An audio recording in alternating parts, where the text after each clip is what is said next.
tema appunto, del giornalismo. Io, a parte che una curiosità personale, insomma, non so se qui, allora, in questo libro non è raccontato, non so se in qualche altro libro ti è capitato di raccontarlo, però diciamo, qual è come dire, la vocazione, come nasce una vocazione di questo tipo, nel senso la voglia di, la tensione politica, etica, di voler andare a raccontare situazioni di questo tipo e anche come dire, persone i cui diritti sono calpestati, che sono vessate, che magari vivono sotto regimi oppressivi, quindi capire un attimo che cosa spinge una persona, indipendentemente dal fatto che sia uomo o donna naturalmente, al fatto di voler raccontare queste vicende, raccontare questo tipo di giornalismo. Molto spesso si dice che il giornalismo di guerra, diciamo che è quello che fondamentalmente il vero giornalismo, in qualche modo è la vera palestra in cui si forma un giornalista, in un certo senso. Quindi può capire che cosa spinge, cosa ti ha spinto all'inizio della tua carriera a voler fare questo mestiere e andartela così a cercare. Allora, io insomma non pensavo di fare la giornalista quando ero giovane e poi ho fatto tutto quello che ho fatto, ma senza pensare che questa fosse una missione o qualcosa di particolare, ma era semplicemente un mestiere. Io l'ho sempre fatto in un certo modo, ma lo considero semplicemente un mestiere. Io non pensavo di fare la giornalista, però pensavo di uscire dai confini italiani perché ho sempre studiato lingue, liceo linguistico, poi ho fatto lingua all'università e quando ero all'università ero impegnata nel movimento studentesco a Milano e siccome avevamo anche un giornale, io in particolare seguivo gli esuli spagnoli perché allora c'era ancora Franco, parlo di molti anni fa ovviamente, c'era ancora Franco e molti oppositori erano all'estero, anche in Italia. E quando nel 75, nel settembre del 75 ci sono state le ultime condanne a morte di Franco, allora su questo settimanale che noi avevamo, che era fatto da noi movimento studentesco, però era un giornale abbastanza importante che andava nelle edicole, allora mi hanno detto tu ti occupi degli spagnoli, scrivi tu il pezzo sulle condanne a morte. E ho cominciato così per caso a occuparmi degli spagnoli, poi per anni ho mischiato il mio impegno politico allo scrivere, ma lo scrivere non era diventato il mio impegno prioritario fino all'80 quando sono andata a lavorare a Pace e Guerra, ero venuta da Milano, mi ero trasferita a Roma sempre per motivi politici e a quel punto mi è stata data la possibilità di andare a lavorare a quel punto solo come giornalista in un settimanale che era stato fondato il PDUP, un partito che forse non avete mai sentito nominare, era un piccolo partito, e sono andata a lavorare lì occupandomi sempre di questioni internazionali, soprattutto del movimento pacifista che allora era molto forte. Poi nell'83 quando ha chiuso Pace e Guerra io per un po' ho fatto contratti a tempo alla RAI, alla radio, finché nell'88 sono andata a fare una sostituzione estiva al Manifesto e ci sono rimasta e anche quando sono andata a fare la sostituzione estiva naturalmente ero agli esteri e mi occupavo dei paesi di cui mi ero sempre occupata, dalla Spagna, poi scendendo al Mediterraneo, l'Algeria e altri paesi di questa zona. Al manifesto agli esteri siamo sempre stati divisi per zone, ognuno di noi si occupava di particolari zone geografiche e quando succedeva qualcosa in quelle zone, perché dovevamo essere preparati per andare in un paese, non è che andavamo in un paese che non avevamo mai studiato, mai conosciuto, e quando succedeva qualcosa in quei paesi partiva chi se ne occupava giustamente, quindi la mia scelta non è mai stata di fare la giornalista di guerra, occupandomi però del Nord Africa, del Corno d'Africa e del Medio Oriente, purtroppo questi paesi sono stati coinvolti da conflitti molto duraturi e pesanti e quindi sono andata a seguire quelle vicende con molto interesse perché era una verifica di quello che io raccontavo quando non avevo la possibilità di andare in quei paesi. Poi il manifesto aveva pochissime risorse, quindi dovevamo fare i conti con questa poca disponibilità di soldi, però siamo riusciti. Tra l'altro io penso che questa poca disponibilità di soldi forse l'avremmo fatto lo stesso, ma questo è stata una grande scuola di giornalismo, perché noi sempre siamo andati noi a cercare le notizie, anche nei posti più difficili, più complicati, abbiamo verificato sul terreno le notizie. Noi non l'avremmo fatto, ma comunque non potevamo farlo perché non avevamo soldi per stare in albergo e farci portare le notizie da altri. E soprattutto nei conflitti farsi portare le notizie da chi abita in quel posto, insomma poi le dovresti verificare perché è più condizionato dal fatto di essere, cioè è condizionato dalla propaganda di guerra, lo siamo anche noi quando andiamo a seguire i conflitti, figuriamoci le persone che vivono dentro quelle realtà e quindi sono anche ricattabili da chi sta combattendo. E appunto io, come altri miei colleghi, invece siamo sempre, poi dico, è stata una scuola di giornalismo perché dal manifesto sono usciti molti giornalisti diventati molto famosi che sono andati a lavorare in altri giornali e forse non hanno fatto più poi il lavoro così specifico sul terreno, altri forse sì, altri hanno fatto gli opinionisti, però ecco, io ho sempre ritenuto il mio semplicemente un mestiere, niente di più, non ho mai pensato di avere una missione, vocazione, cose di questo tipo, no, era un lavoro che facevo nelle zone che conoscevo e ho cercato sempre di farlo nel modo migliore.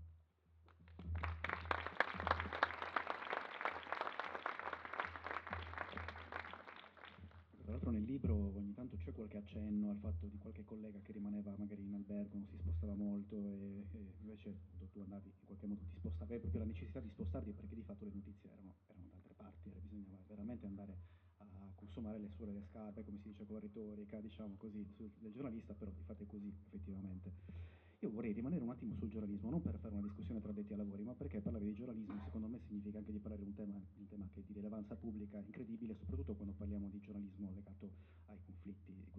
come quelli che racconti nel libro, adesso poi magari più tardi parleremo anche di qualcosa legato all'attualità. E ci sono dei riferimenti in qualche modo alla differenza diciamo, tra qualche decennio fa, comunque quando tu hai iniziato, adesso come invece è fatto il giornalismo di guerra. Per esempio molti meno inviati sul campo perché ci sono molte meno risorse, quindi qui la ricerca della breaking news magari affidata a come dire, anche notizie, i cosiddetti citizen journalist o comunque delle fonti sul terreno che poi non sono verificabili. Insomma ci sono delle dinamiche che sono un po' cambiate, diciamo così, e poi c'è anche un'altra faccia della medaglia, diciamo così, della trasformazione, ma che poi in realtà non è così nuova rispetto al passato, cioè quella dei giornalisti embedded, cioè dei giornalisti che in qualche modo seguono un esercito e sono anche tenuti in un certo qual senso, anzi più di un certo, a seguire un certo tipo di narrazione ufficiale.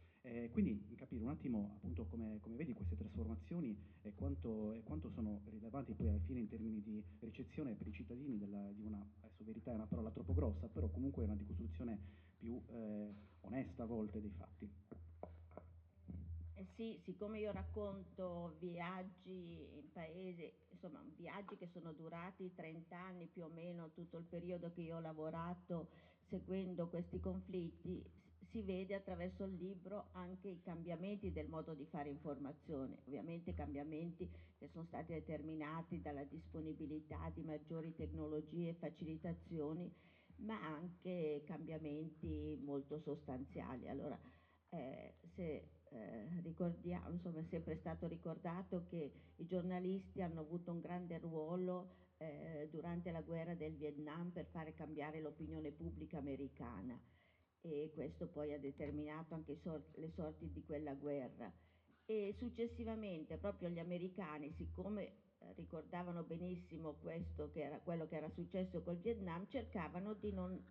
far partecipare, insomma, di non avere i giornalisti sul campo per testimoniare quello che avveniva. E per esempio nella prima guerra del Golfo nel 91 i giornalisti erano stati evacuati da Baghdad.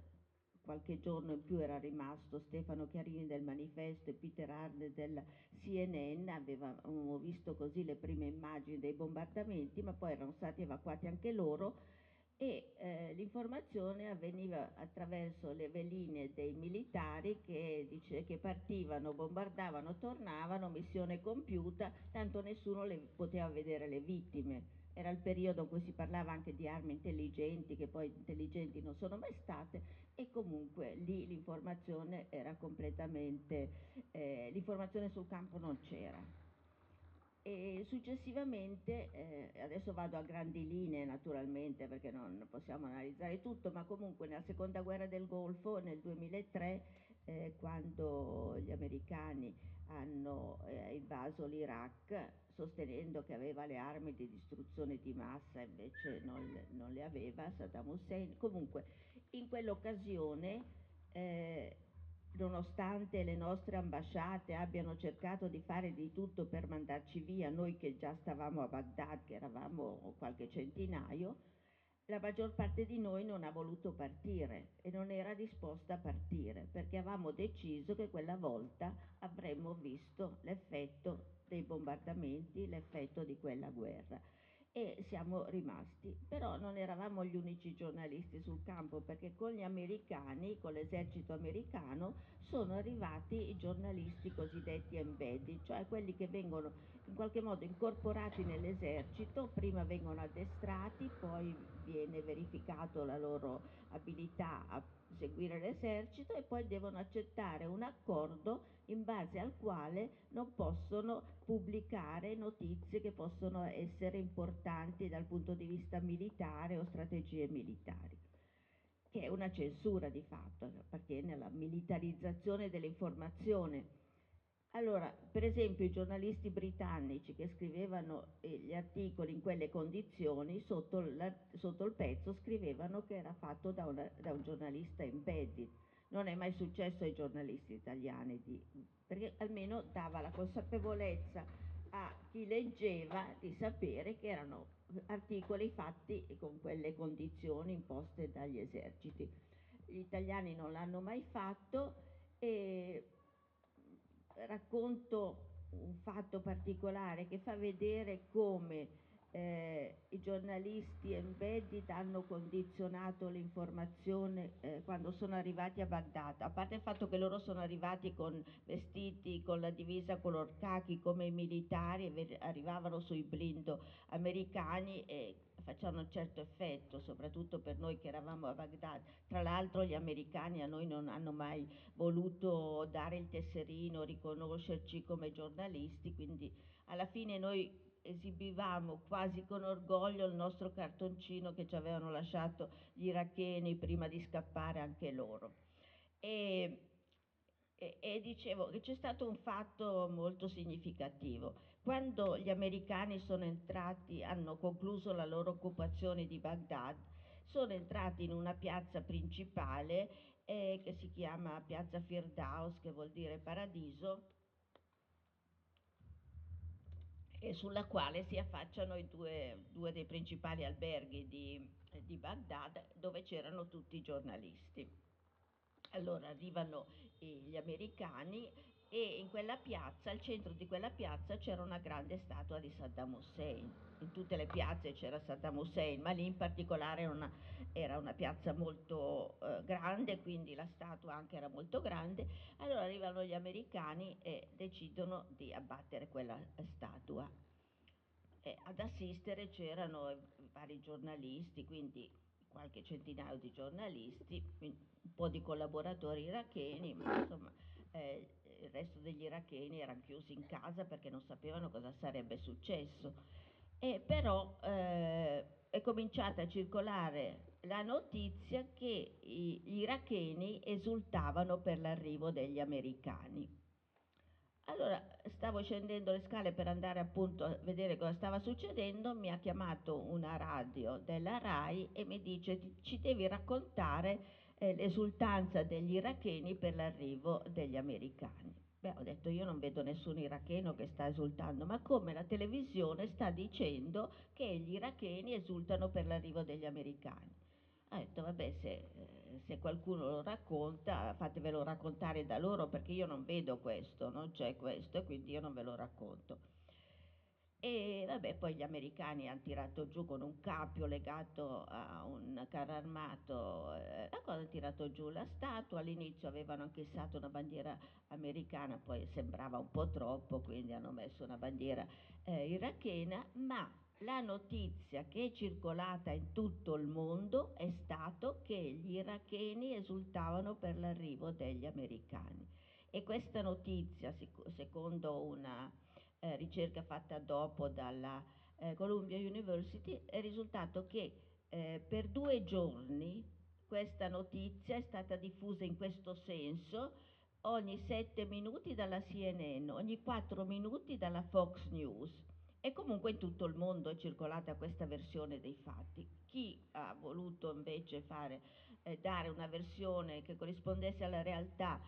ha avuto molte difficoltà. Degli Stati Uniti la maggior parte si sono visti, quei pochi che avevano mantenuto il punto, si sono visti o il pezzo cambiato o cestinato. Vabbè, io col manifesto non ho avuto problemi, però sugli altri giornali è circolata la versione dell'esultanza degli iracheni.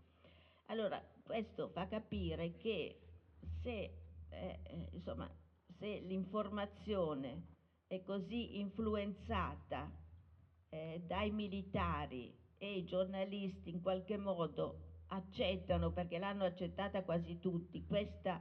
io non so come l'hanno vissuta, cos'è, come un'autocensura o come,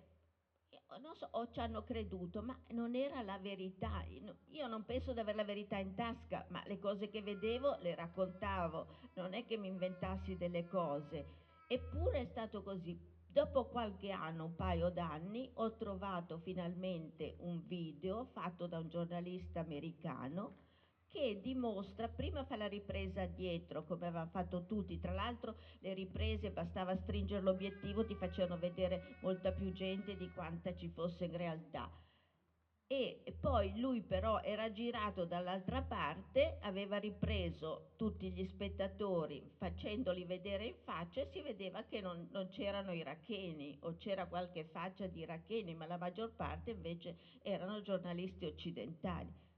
Però quel video lì non l'ha visto quasi nessuno, mentre quello che diceva che tutti gli iracheni erano contenti dell'arrivo degli americani ha fatto il giro del mondo ed è rimasta quella la foto, l'immagine, la foto opportunity che sanciva l'entrata degli americani a Baghdad. Quindi, insomma, questo è un passaggio molto importante, quello dei giornalisti embedded che vanno con gli se voi ricordate, per esempio, le informazioni che noi ricevevamo dalla televisione, dai giornali italiani sull'Afghanistan, quando c'era stato l'intervento occidentale. Gli italiani andavano solo a Herat, perché a Herat c'erano le truppe italiane e vabbè, si vedevano dei servizi così. Una volta sono andata a Kabul e con me e altre ragazze che facevano cooperazione con associazioni afghane, siamo andati a Kabul e intervistavamo diverse persone e quando chiedevano a questa ragazza che era con noi, ma tu sei già, lei era una giornalista che scriveva su Famiglia Cristiana, le chiedevano ma tu sei già stata in Afghanistan? E lei diceva no. E lui ha detto scusa ma tu sei stata a Herat? E ha detto sì, in effetti io sono stata a Herat, ma sono stata dentro la base militare, non ci facevano uscire, tutta l'informazione veniva attraverso i militari, anche i video, le immagini così erano tutte girate dai militari. Quindi dice io onestamente non posso dire di essere stata in Afghanistan, sono stata nella base militare a Herat. Però queste cose passano e chi vede la televisione e non sa che questo è il modo di fare informazione dei giornalisti embedded, cosiddetti embedded. Poi dopo sono stati altri passaggi, per esempio dopo i rapimenti, dopo insomma, per esempio quando io sono stata rapita sono stati evacuati tutti i giornalisti da Baghdad e poi poi ci sono stati altri rapimenti in Siria e allora i giornali a quel punto hanno deciso di non far più rischiare la vita ai giornalisti e soprattutto di non pagare le assicurazioni che erano altissime per i giornalisti che andavano in quei posti. Già quando il periodo in cui io sono stata rapita so che pagavano $1000 al giorno. Io non avevo assicurazione, ma tra l'altro le assicurazioni non coprivano i sequestri, quindi non sarebbe servita a niente. e però per un po' appunto non sono stati mandati i giornalisti in quei luoghi e sono stati utilizzati i giornalisti locali, soprattutto i fotografi locali, perché vengono chiamati citizen journalist, perché non costavano e non costano perché sono sul posto, quindi si possono pagare poco anche i fotografi, anche quelli che fanno immagini molto, molto belle, molto importanti e quindi gli occidentali non rischiano e gli editori pagano poco. E, per esempio c'è stato un caso molto famoso di un fotografo di 17 anni in Siria che faceva le fotografie per la Reuters, l'agenzia Reuters, e prendeva questo, delle foto che mandava, venivano scelte 10 e per queste 10 prendeva $10 a fotografia. Se proprio una delle fotografie che lui mandava veniva poi ripresa da altri giornali, allora lo pagavano $100. Questo ragazzo aveva delle foto sempre molto belle perché suo fratello combatteva, quindi andava col fratello che combatteva e riusciva ad avere immagini che altri non avevano, però lui è stato ucciso un giorno mentre stava facendo le foto e aveva 17 anni e la famiglia non è stata minimamente risarcita per questo fatto e quindi ovviamente era conveniente per gli editori sfruttare in questo modo i locali. Poi i locali ovviamente non è che potevi pretendere che rispettassero un codice deontologico che non rispettiamo neanche noi in Italia, quindi figuriamoci. I giornalisti sono ritornati in campo invece in Ucraina. In Ucraina, l'Ucraina è invasa dalla Russia, tornano i giornalisti di tutto il mondo. Per esempio dei giornalisti italiani che sono andati in Ucraina non ce n'è uno che avesse seguito altre guerre. Sarà casuale, sarà che eravamo un po' invecchiati, comunque è così. Allora, eh, noi pensiamo che l'informazione che ci arriva dall'Ucraina è quella che viene fatta sul campo, verificando, andando a intervistare chi vuoi, così. Non è proprio così, perché anche gli ucraini ti indirizzano, ti fanno vedere quello che vogliono far riprendere, intervistare chi vogliono e se tu non segui queste regole non ti danno più il permesso di rimanere in Ucraina. Ora, qui c'è un fatto che siccome la maggioranza della popolazione ovviamente dalla parte dell'Ucraina invasa dalla Russia, nessuno si pone il problema ma sarà vera informazione, ma sarà vero che succede quello. In Russia non ci va nessuno perché non si può andare, a parte quelli che stanno a Mosca. E quindi con questa idea che è politicamente corretto stare dalla parte dell'Ucraina, non si può mettere in discussione quell'informazione. Soprattutto non ci sono approfondimenti e a volte ci sono anche esibizioni, anzi spesso di missili, di armi, che insomma sono anche un po' pesanti rispetto ai servizi che vengono mandati. Comunque questo è un altro passaggio. Poi arriviamo a Gaza. Da Gaza le uniche informazioni arrivano dai giornalisti palestinesi. Nessuno può entrare a Gaza, nessun giornalista, nessuno può entrare.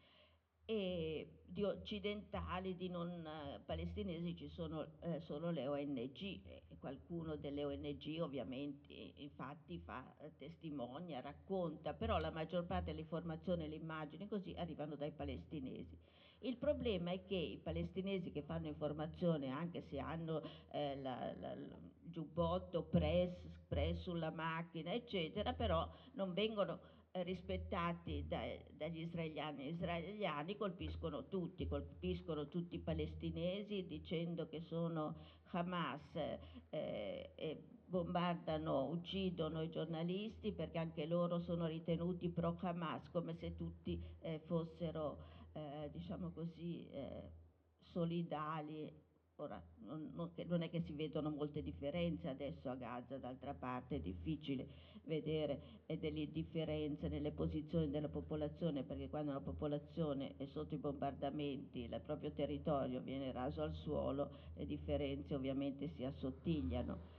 E però quindi i palestinesi, anche i giornalisti, hanno pagato un prezzo altissimo, sono già 232 quelli uccisi,